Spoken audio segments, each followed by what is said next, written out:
آج میں ایک ایسے شخص کا واقعہ سناتا ہوں جو اپنے دور کا بہت بڑا عالم اور عابد و زاہد تھا۔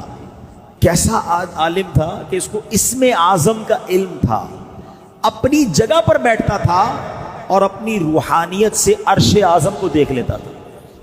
اب آپ سوچیں ایسا کہاں ملے گا؟ مستجاب الدعوات تھا، اس کی دعائیں بڑی قبول ہوتی تھی، اس کے بہت سارے شاگرد بھی تھے۔ اب کیا ہوا؟ حضرت موسیٰ علیہ السلام کا دور آیا، قوم جبارین سے جہاد کرنے کے لیے بنی اسرائیل کے لشکر روانہ ہوئے۔ تو اس شخص کا نام کیا تھا؟ بلعم بن باعورہ۔ ٹھیک ہے، قرآن میں اس کا واقعہ موجود ہے۔ اتنا نیک آدمی، اتنا مقبول آدمی۔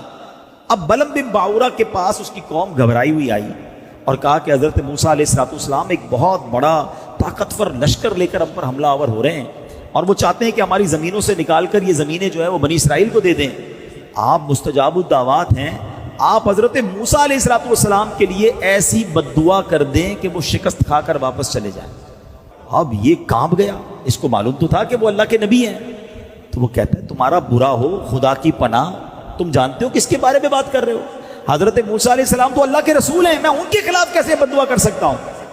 اور ان کے لشکر میں تو مومن بھی ہے اور فرشتوں کی جماعت بھی ان کے ساتھ ہے۔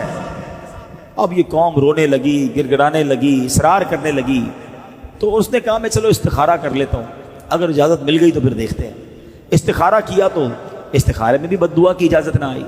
تو اس نے صاف صاف اپنی قوم کو منع کر دیا اور کہا دیکھو اگر اب میں نے بد دعا کی نا تو میری دعا بھی، میری دنیا بھی برباد ہو جائے گی، میری آخرت بھی برباد ہو جائے گی۔ اس کے بعد اس کی قوم نے کیا کیا؟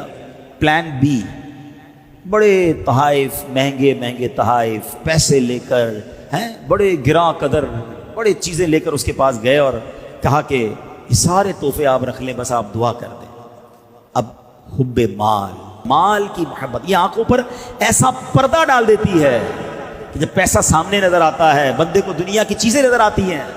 اب آپ سوچیں کہ یہ شخص، اسے معلوم ہے کہ وہ اللہ کے نبی ہیں، مگر جب اتنے پیسے، اتنا مال، اتنے جواہرات سامنے آئے تو اس کی آنکھوں پر پردہ پڑ گیا، لالچ کا بھوت سوار ہو گیا اور وہ مال کے جال میں پھنس گیا۔ اپنی گدھی پر سوار ہو کر پہاڑ کی طرف جانے لگا۔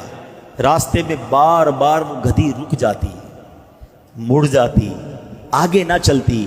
یہ اسے مارتا رہا، آگے بڑھاتا رہا، وہ آگے بڑھتی نہیں تھی۔ اس کو بھی گویا پتہ چل گیا تھا یہ کیا کرنے جا رہا ہے۔ اب اللہ کریم نے اس جانور کو بولنے کی طاقت دی اور وہ جانور پتہ ہے اس کو بلعم بن باعورہ کو، یعنی ایک انڈیکیشن بھی دیا گیا اسے، ایک آخری وارننگ بھی دی گئی کہ اس جانور نے کہا اے بلعم بن باعورہ تو کدھر جا رہا ہے؟ میرے آگے فرشتے کھڑے ہیں، میرا راستہ روک رہے ہیں، میرا منہ دھکیل رہے ہیں پیچھے کی طرف۔ اے بلعم تیرا برا ہو، تو اللہ کے نبی اور مومنین کی جماعت پر بد دعا کرے گا؟ اللہ اکبر۔ اس کے باوجود بلعم بن باعورہ واپس نہیں ہوا۔ کیسا پردہ ہوگا! ہائے ہائے ہائے! اب جناب وہ پہاڑ پر چڑھ گیا، حسبان نامی پہاڑ اس پہاڑ کا نام تھا، اور بلندی سے حضرت موسیٰ کے لشکروں کو دیکھا، کیونکہ اب لشکر قریب آ گئے تھے کہ بڑے سے لشکر آ رہے ہیں، اور اس نے بد دعا کرنا شروع کر دی۔ مگر رزلٹ کیا ہوا؟ اللہ کی شان دیکھو، وہ بد دعا ان کے لیے کرتا تھا مگر اس کی زبان سے وہ الفاظ نہیں نکلتے تھے، اپنی قوم کے لیے بد دعا نکلتی تھی۔ اب کیا ہوا؟ یہ دیکھ کر اس کی قوم نے ٹوکا کہ تم کیا کر رہے ہو؟ تم تو ہمیں ہی بد دعا دے رہے ہو، ہم نے پیسے دیے، ہم نے مال دیا کہ حضرت موسیٰ کے خلاف بد دعا کرو، تم ہمیں ہی بد دعا دے رہے ہو۔ وہ کہتا میری قوم، میں کیا کروں، مجھے سمجھ نہیں آ رہا، میں بولتا کچھ ہوں اور زبان سے نکل کچھ اور رہا ہے۔ اب یہ بات کر ہی رہا تھا کہ اس پر اللہ کا غضب نازل ہو گیا، اس کی زبان لٹک گئی، سینے پر آ گئی۔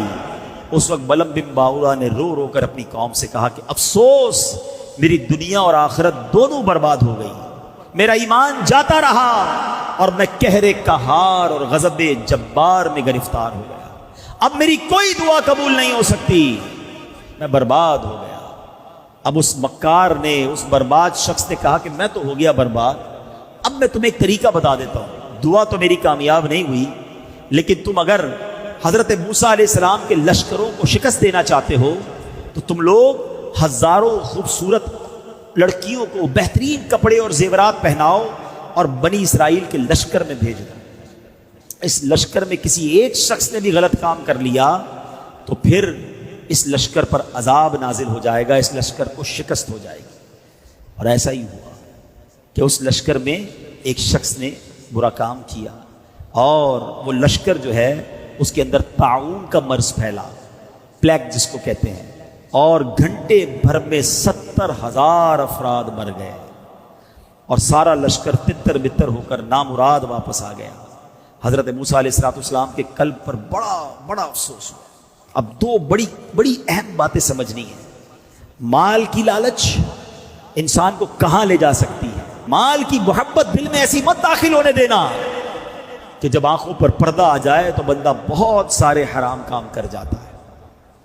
اور دوسری چیز جو اس واقعے سے سیکھنے کو ملی نا، کہ چاہے بہت اچھے کام ہم کر رہے ہوں مگر کبھی کبھی ایک حرام کام، اللہ کی ایک نافرمانی، اس میں ایسی بے برکتی اور نحوست ڈال دیتی ہے کہ سارا کام برباد ہو جاتا ہے۔ آج ہم کہتے ہیں ہماری مہنگائی کمر توڑ رہی ہے، کبھی سیلاب آ جاتا ہے، کبھی زلزلہ آ جاتا ہے، کبھی آگ لگ جاتی ہے، ہر روز بری خبریں کیوں سن رہے ہیں ہم اپنے اعمال بھی تو دیکھیں نا۔ اس میں ایک بندے نے بدکاری کی، پورا لشکر تباہ ہو گیا۔ آج بدکاریوں کے اڈے بن گئے ہمارے ملکوں میں، آج بے حیائی کے کاموں کی یلغار۔ آج بتایا جاتا ہے کہ شراب نوجوان ایسے پی رہا ہے جیسے کولڈ ڈرنک پی جاتی ہے، تو پھر ہم کس بات کا انتظار کر رہے ہیں؟ ہمیں یہ واقعات قرآن و حدیث میں اس لیے تو بیان ہوئے نا کہ دیکھو ان باتوں سے رب جب ناراض ہوتا ہے تو پھر برکت اٹھا لی جاتی ہے اور بربادی مقدر بن جاتی ہے۔ جی دوستو، ویڈیو آپ نے دیکھی، اگر ویڈیو اچھی لگی ہو تو میرا چینل ضرور سبسکرائب کیجیے گا۔ اللہ حافظ۔